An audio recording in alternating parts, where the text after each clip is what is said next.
O apego é uma força invisível, poderosa e silenciosa, que nasce no coração humano como um vínculo natural com aquilo que nos traz prazer, segurança ou identidade. Em sua essência, o apego não é vilão. É uma tendência emocional que ajuda a formar laços afetivos, a construir famílias, comunidades e até mesmo sonhos. Mas quando esse apego se transforma em dependência, ele passa a controlar a mente, nos acorrentando a coisas, pessoas ou situações que talvez já não façam mais sentido. O medo da perda se transforma em dor antecipada. A simples ideia de ficar sem aquilo a que estamos apegados nos paralisa, nos fere, nos transforma em prisioneiros do passado ou de uma expectativa futura que pode nunca se concretizar. Nesse momento, o apego deixa de ser saudável e se torna uma armadilha emocional. O apego descontrolado pode destruir uma pessoa lentamente, sem que ela perceba. Ele cria ilusões, a ilusão de controle, a ilusão de permanência, a ilusão de que algo ou alguém fora de nós pode preencher um vazio interno. Quando uma relação termina, quando perdemos algo que julgávamos essencial, ou quando a realidade não corresponde à fantasia que criamos, o apego se transforma em sofrimento. É nesse ponto que muitos colapsam, sentem que perderam tudo, quando na verdade só perderam aquilo a que estavam agarrados com força demais.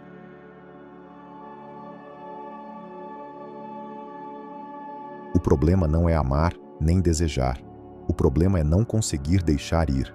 O problema é se identificar tanto com aquilo que, quando aquilo vai embora, a pessoa sente que perdeu a si mesma. E nessa perda, ela pode afundar em ansiedade, em depressão, em um estado de constante luta contra a realidade. Uma das filosofias de vida que mais alertou sobre os perigos do apego e que até hoje é interpretada, estudada e praticada por milhões de pessoas ao redor do mundo é o budismo.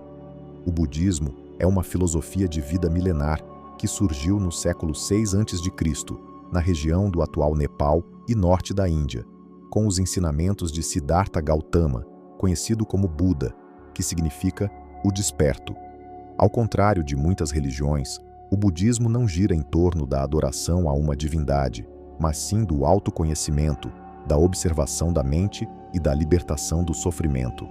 Seus ensinamentos fundamentais estão nas chamadas 4 nobres verdades, que revelam, primeiro, que a vida contém sofrimento, dukkha; segundo, que esse sofrimento tem uma causa, que é o desejo e o apego; terceiro, que é possível cessar o sofrimento; e quarto, que existe um caminho para essa libertação, conhecido como o nobre caminho óctuplo.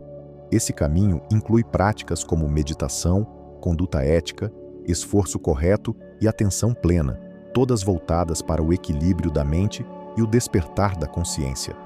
O objetivo final do budismo não é acumular méritos ou garantir recompensas após a morte, mas sim alcançar o estado de nirvana, onde o ciclo de sofrimento e renascimento é superado.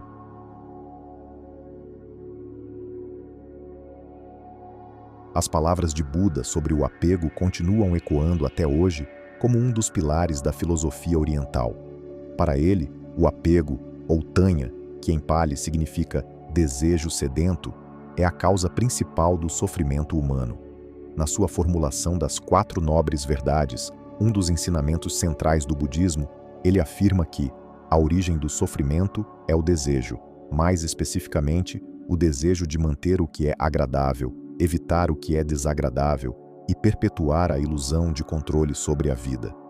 Buda não condenava o sentimento humano, mas sim o apego obsessivo, aquele que nos faz acreditar que precisamos de algo externo para sermos completos. Em uma de suas mais conhecidas frases, ele ensina: o apego é a raiz de todo sofrimento. Não é o amor que nos destrói, mas a incapacidade de amar sem a obsessão por posse, permanência ou controle. O caminho para a libertação, segundo ele, é o desapego consciente, a habilidade de deixar fluir aquilo que não podemos reter.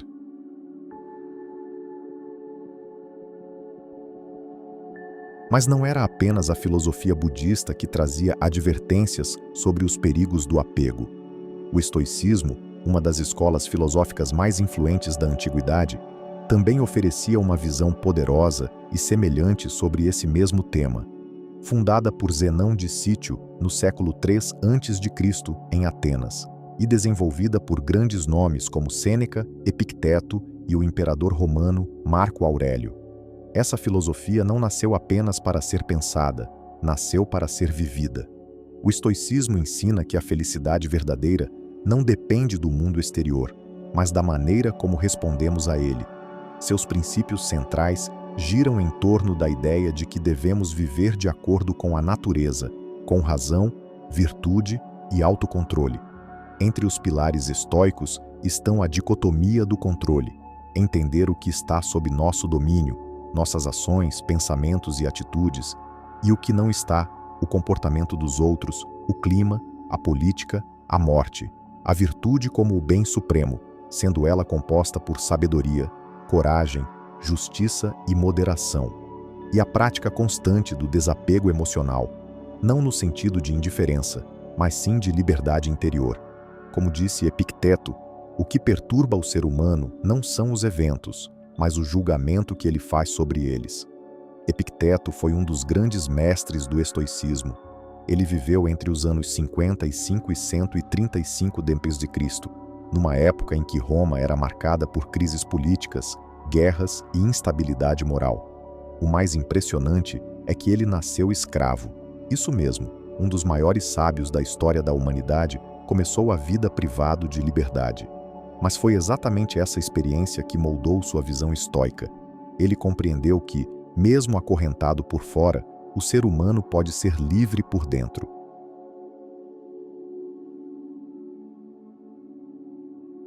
Sua filosofia era prática, direta e poderosa. Para ele, a única coisa que realmente pertence a nós é a nossa vontade, aquilo que pensamos, sentimos e escolhemos. Tudo o que está fora disso, riqueza, fama, saúde, o comportamento dos outros, é indiferente. E é justamente aí que o estoicismo bate de frente com o apego. Epicteto ensinava que o apego surge da ilusão de que controlamos o mundo externo. Mas essa ilusão, segundo ele, é a fonte de quase todo o sofrimento. Em seu manual filosófico, Enchiridion, ele afirma: não busques que as coisas aconteçam como tu queres, mas deseja que elas aconteçam como acontecem, e estarás em paz. Em outras palavras, o estoico não tenta moldar o mundo à sua vontade. Ele molda sua vontade à natureza do mundo. Isso significa soltar o apego a resultados, a pessoas, a desejos incontroláveis. O desapego estoico não é frieza emocional, mas sim sabedoria prática. É entender que não se pode perder aquilo que nunca foi realmente seu. Como disse Epicteto, lembra-te de que és um ator em uma peça. Se for curta, seja curta. Se for longa, seja longa. Teu papel é aceitá-la como ela é. Essa filosofia nos convida a viver com leveza, aceitar a impermanência e focar apenas no que depende de nós. Nossa conduta, nossas escolhas, nossa liberdade interior.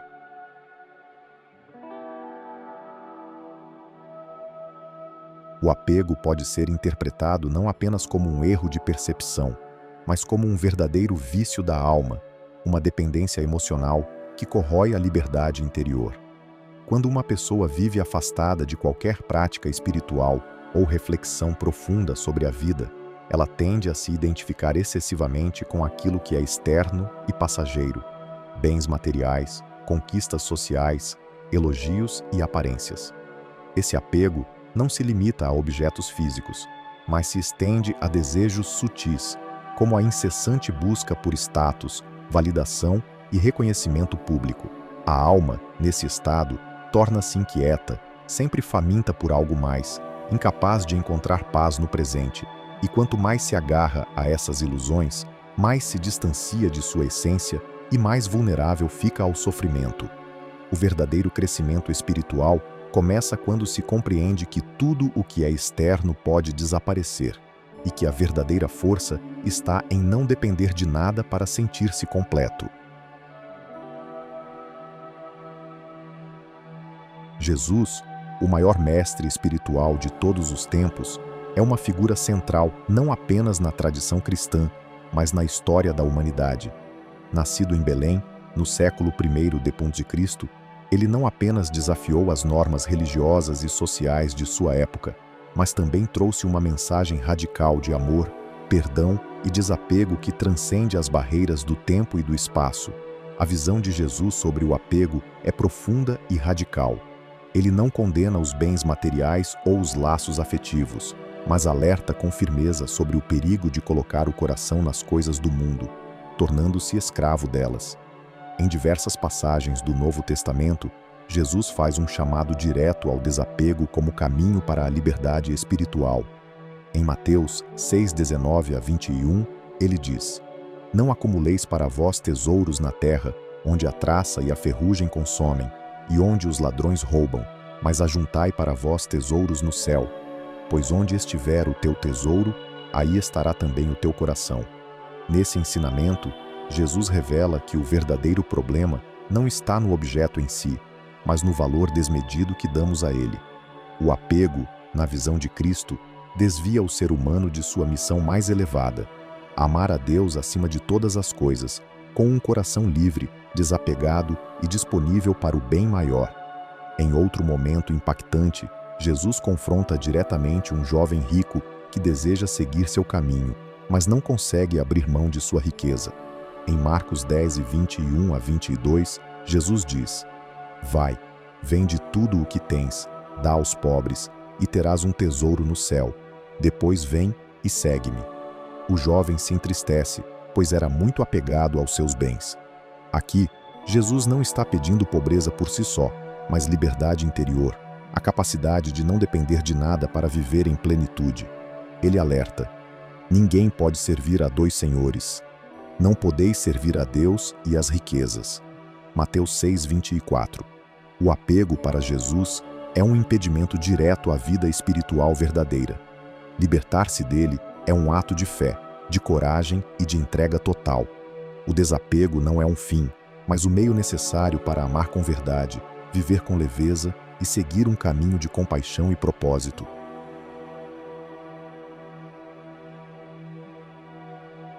O estoicismo, o budismo e o cristianismo compartilham a ideia de que o apego é uma fonte de sofrimento e deve ser superado. Em todas essas filosofias, o desapego não é renunciar ao mundo, mas viver com mais liberdade, sabedoria e compaixão, sem se deixar escravizar pelo desejo e pela posse. É totalmente possível ter dinheiro, muitos bens e ainda assim viver desapegado. E aqui vai o segredo que as grandes tradições filosóficas e espirituais já ensinaram há milênios. O problema não está nas coisas, mas no quanto essas coisas dominam você. Doutrinas como a do estoicismo, do budismo e do cristianismo nunca disseram que riqueza é errado, pecado ou que conforto é algo prejudicial. O ponto central está em como você se relaciona com tudo isso. Imagine alguém que tem uma mansão, carros de luxo e uma conta bancária cheia, mas que, ao mesmo tempo, consegue perder tudo isso amanhã e ainda manter a paz interior. Esse é o verdadeiro desapego.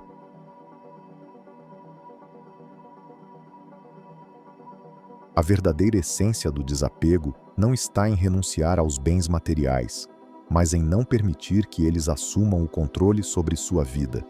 É quando você percebe que sua felicidade, sua paz e seu valor não dependem do que tem, mas da leveza de poder seguir em frente sem o medo constante de perder.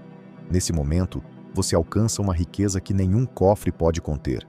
O desapego é como cortar as amarras que te mantêm preso ao medo, à ansiedade e à necessidade de provar algo. A liberdade que nasce disso é insubstituível. Os bens deixam de ser prisões douradas e passam a ser apenas recursos que você utiliza com sabedoria. Você não se curva diante deles, eles é que te obedecem. E assim, mesmo cercado de luxo, sucesso e abundância, você permanece inteiro, firme, invencível, com os pés no chão e o espírito livre como o vento.